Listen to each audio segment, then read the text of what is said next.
نهاجی میوانه کی مهیا میوانه کی قدر بلنده اوه برای ویدیو بمربه نها بچپک خورد سروک پارتی یکیتی انشتیمان کردستان برز بافل طلبانی بمریا ڕۆژتان باش خوشک و برایانی عەزیز نەورۆزتان پیرۆز بێت ئەو هەموو مناڵە گەنجە جوانە نەورۆزی ئێوەش پیرۆز بێت ئەنشەڵڵا ئیمساڵ ئەو ساڵە ئەبێت کە هەموو کوردەکان بەیەکەوە ئیشەکەن هەموو کێشەکانی خۆمان لەلایکە ئەنەین و بەیەکەوە بۆ بەرژەوەندی گەلەکەمان شان بەشان هەباتەکەین داوا ئەەکەم لە هەموو وڵاتەکانی دەوروبەرمان کە سیاسەتمەدارەکانمان بەرن وە هەموو سەرکردەکانمان بەردەن کە ئیجازە بدرێت خەڵک سەردانیان بکات و دکتۆر و محامیەکانیان بچنە خزمەتی دڵمان لای ئەو خانەوادانەیە کە بەو کارەساتەی و مەلەرزەیە ئەو هەموو خزم و کەس و کار و خوشک و برا و باوک و دایکیان لە دەستدا پشتیوانی هەر هەمووتان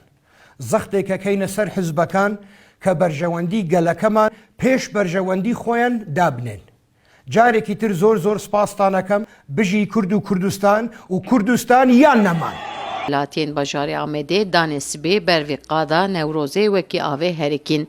Di qadê de kombûn û Newroza xwe bi dilekî xemgînî pîroz kirin.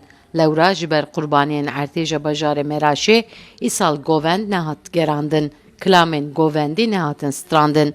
Şahiya Newrozê ji aliyê HDP ve hat bu amadekirin. Ji bo wî siyasetvan yek bi yek derketin serdikê û peyama Newrozî gihandin welatiyan û behsa hilbijartina çardê Gulanê Parlamentoya Tirkiye û Serokkomariyê kirin.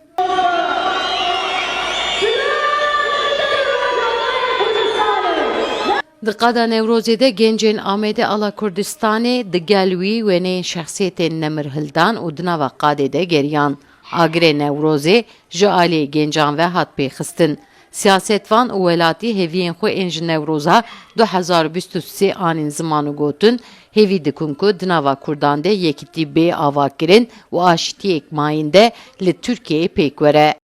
Ez Newroza 2023 li Çarperçê Kurdistanê li hemiya pîroz dikim li hevalê şerdan li hemî hevala pîroz dikim ez li hevalê me li girtîkê dan ez li hemî hevala pîroz dikim li Sirhadîn Başkan jî pîroz dikim. Büyük ihtiyacı olduğunu biliyoruz. Di şahiya Newrozê de mêvanên ji dervê Amedê hatibûn jî amade bûn. Stranbêjên Kurd û Tirk jî kilamên xwe ji bo welatiyan gotin. Li ber dikê carcaran di navbera beştervanên şahiyê û polîsên emniyê de gengeşî jî çêbûn. Di nava van gengeşiyan de polîs gasp bikar anî. 5 polîs jî ji ber kevirên welatiyan birîndar bûn. Nêzîkî 200 welatî jî hatin binçavdan.